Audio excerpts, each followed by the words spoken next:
Hi, I'm Richard Tollefson. I'm the president of the Phoenix Philanthropy Group, and we've been a proud founding presenting sponsor of the Arizona Leadership Forum and Initiative since its beginning. And this is my colleague, Jacky, who's the Chief Philanthropic Services Officer at Arizona Community Foundation. And today we're here to talk to you about the Arizona Nonprofit Economic Vitality Study. And we know that economics are going to be top of mind for you at 1 o'clock on a Friday afternoon. So we'll be brief about this whole thing. So today our topic of conversation and in the videos, we've been talking a lot about public-private partnerships. And you've seen featured a number of outstanding nonprofit organizations who know the value of partnerships, and they also know the importance of economics as a part of the key to success for those partnerships. So even though they're classified as nonprofits, they're organizations, they're businesses that are small and large businesses that employ dozens or hundreds of people, and they provide critical services throughout the state, and they have significant economic and social impact throughout our state. They're productive, industry-leading businesses, and they're economic drivers.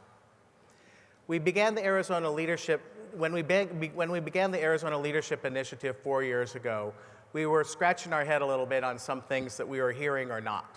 First of all, Arizona nonprofit leaders didn't want to talk about economic impact. Nonprofit leaders didn't necessarily have a place at the table when discussing key policy issues in the state.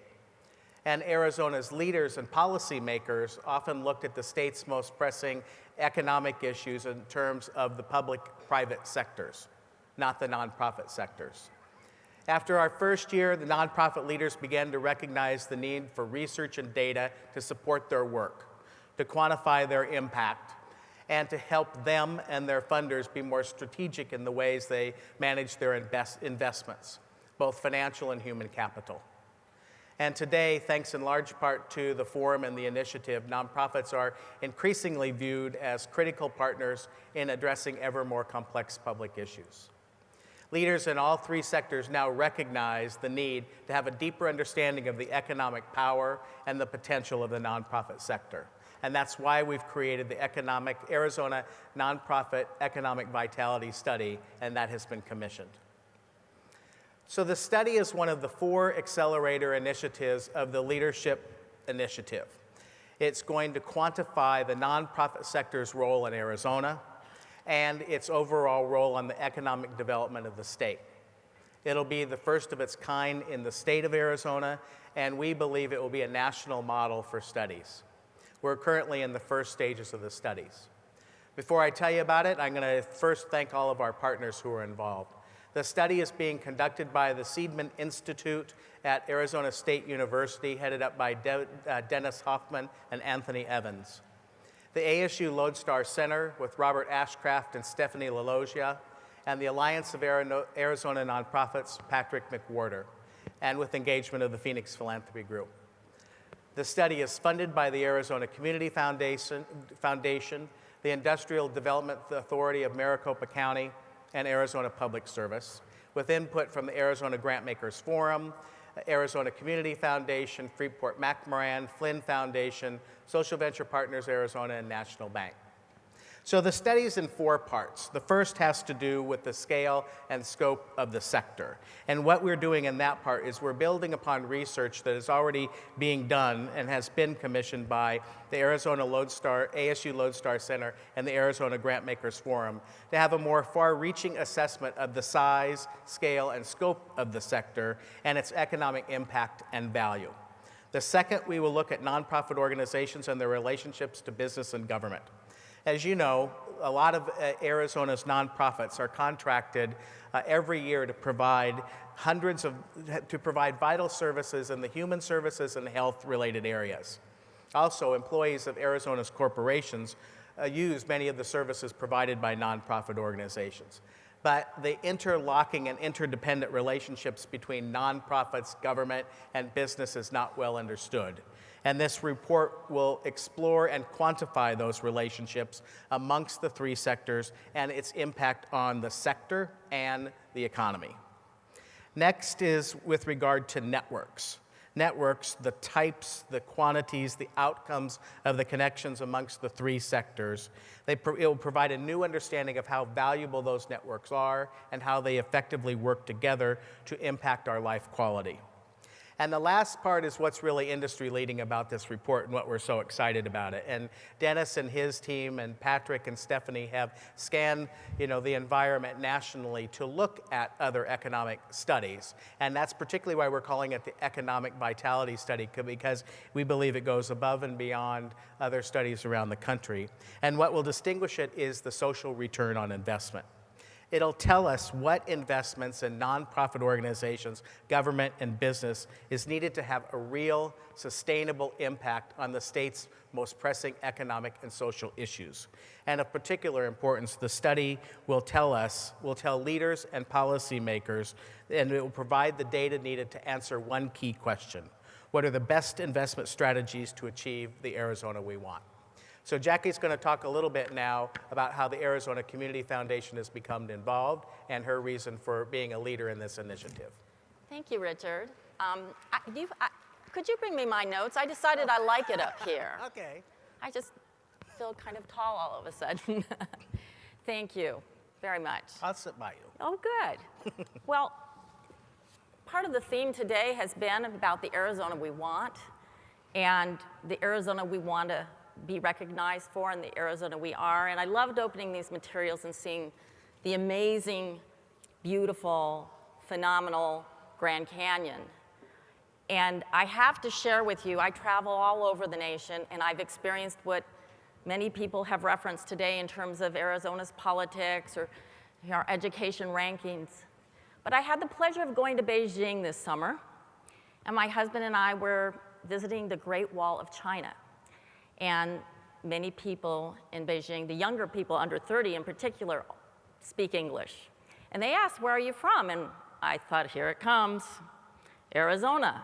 And they said, "Oh, the Grand Canyon." And it was like their eyes lit up, and that's a world wonder, and we're at their world wonder. And we did become one of those tribes, so to speak. And thinking about the Great Wall of China, that was built in BC centuries ago by a tribe to keep out another marauding tribe to the north away from them. It didn't work. We should probably learn a little bit about that. It didn't work. But what it did do centuries later is it is one of the key economic drivers in the Beijing area, and it has continued to bring jobs, boost the economy, and bring the world to Beijing. So just when you look at things differently, things look different. And I do think that was a great theme that Seth shared with us today. Could I have the next slide, please? Isn't that a cool title? I'm going to stand under it. Shift happens. I'm giving a shout out to my colleagues at the Plan Giving Roundtable. They had a summer forum. This was a runner-up, and they were like, maybe that's a little too dangerous. But I think it's very cool because that's what we're doing. What do we do? How do we change? How are we nimble when shift happens? What do we do when shift hits the fan? And so you have to be careful how you say that. I know, and it's fun. It's very fun. At the Arizona Community Foundation, our mission is to lead, serve, and collaborate to mobilize enduring philanthropy for a better Arizona. And we cannot do that without a healthy nonprofit sector because they do our footwork to sustain and build healthy communities. And nonprofits serve millions, thousands, hundreds of people, raising the quality of their life every day. And they not only do that, they bring hope to those who serve. And I know we're focusing on economic development, but I don't want to let go of that word hope, because I think that is a secret sauce. So the new nonprofit also can no longer just rely on the traditions of charity. I hear this every single day. The data tells us this. They must maximize that charity by using the best new business drivers, making markets work, leveraging other kinds of capital, and partnering across the sectors. It is indeed a new nonprofit. And part of that is because shift happened. The last decade was incredibly volatile in terms of the market and the economic downturn. And what we saw was a blurring of the sectors. We talk about the sectors coming together. Well, those lines became very blurred. Hey, that sounds like a #1 hit song, doesn't it? You could sing it. No. And one of the things we noticed is that also meant that the resource allocations and the traditional service delivery mechanisms started to spill very much over. Government was giving, in some cases, grants to corporations to keep them alive. The nonprofit sector was stepping up to provide services traditionally offered by governmental agencies.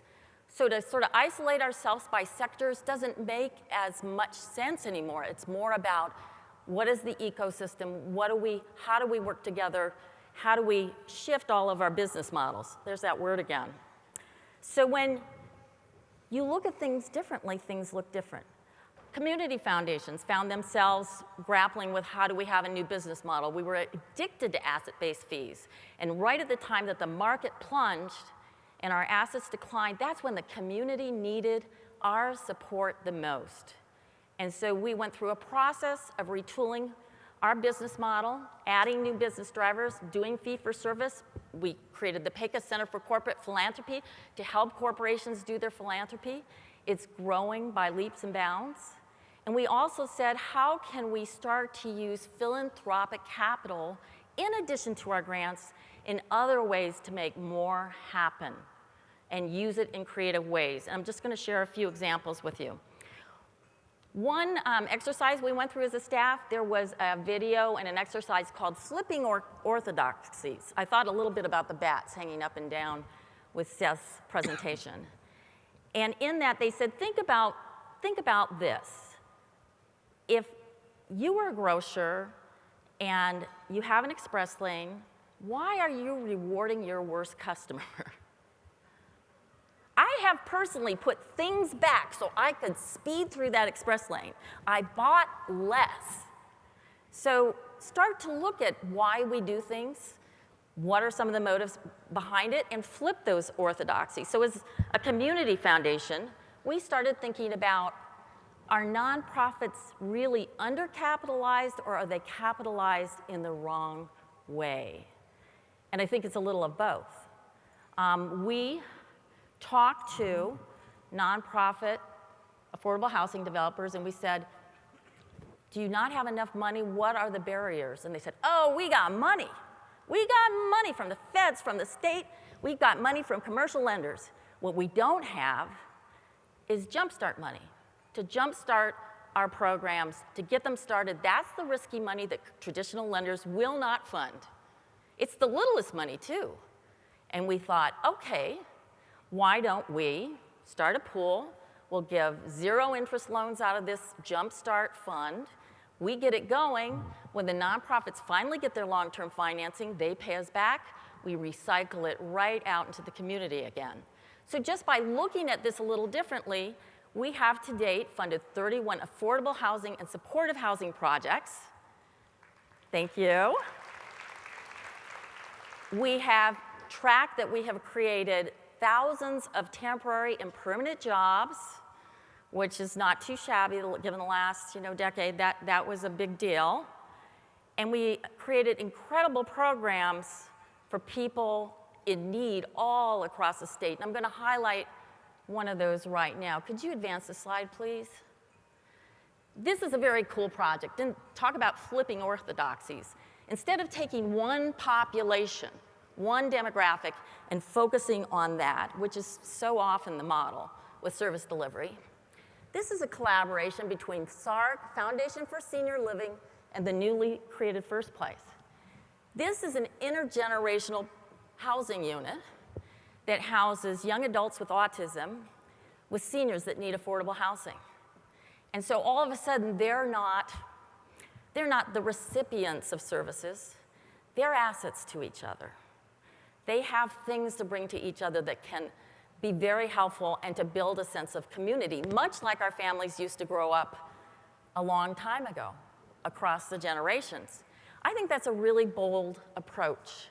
And so one of our Jumpstart loans from ACF gave them the pre-development money, and then they were able to get federal financing for the supportive housing project, which is newly open. I just toured it not too long ago. It's beautiful, and we're incredibly proud. We think it's going to be a national model. Thank you. Oh, good. You know, you stayed after lunch and we're still getting claps. That's really very good. We took this a little further and we did say, okay, so how could we use this kind of capital across all of our philanthropic agenda? Community foundations, as you know, serve all of the needs in the community, so that's arts and culture, environment and sustainability. Housing was in the community development category, quality education, and health innovations. And so our very next, there's one more slide, please. Oh, I'm sorry, I don't have a slide for this, so I'll talk very fast. Our very next project was with the Desert Botanical Garden, and they paid a lot of money to ship water from the water treatment plant all the way to water their plants. And they're right next to the canal. And so with permission from SRP, they wanted to get a loan, an impact loan, to buy some equipment that would, in essence, convert the water from the canal, and permission from SRP is key, guys, just don't do this at home, and water the plants directly. We gave them a loan, which they will pay back over years by the annual savings they will get in their water bill. So the plants are happy, the organization's happy, the environment's happy, and the community is better for it. It's what we call triple bottom line. So it's just a way of looking at things a little differently. Now, the prompter is telling me we are out of time. So what I'm going to do is I'm really just going to talk and zero back in. I've told you some examples of, from the community foundation lens, how looking at a changing environment and current data really matter and why we've invested in this project. Steve Sellis, now our CEO, and I were talking to a reporter from the Arizona Republic yesterday about the nonprofit sector. And we were lamenting that most of the data you get is about 2 years old on GuideStar. 990s are filed a year behind, and then you've got another lagging year. Ladies and gentlemen, in an environment that's been as volatile as we've been in, 2 years ago is almost ancient history. So what can we do to get more current data and analysis right here, right now? For goodness sakes, my 83-year-old mother does Facebook. The Dalai Lama tweets. We have got to move the dial on getting more current data, and we think this helps to move us there. It's also building on the success of the ASU Lodestar Center for Philanthropy and Nonprofit Innovation. Their scope of the sector is an incredible work. Arizona Grantmakers Forum, the Alliance of Arizona Nonprofits. These are our best Arizona nonprofit leaders, some of the best in the nation, quite frankly. And it's combining all of those and collaborating to amplify this information for all of us to use in strategic ways. And finally, why should funders, government, community leaders, other nonprofit leaders invest in this, participate and invest in this? I think we've made a case. I hope we've made a case. And I wanted to just end on the words that Seth Godin wrote in Tribes, and read it, by the way, it's fabulous. One path that never works is the most common one, doing nothing at all. So please join us in doing something. Thank you.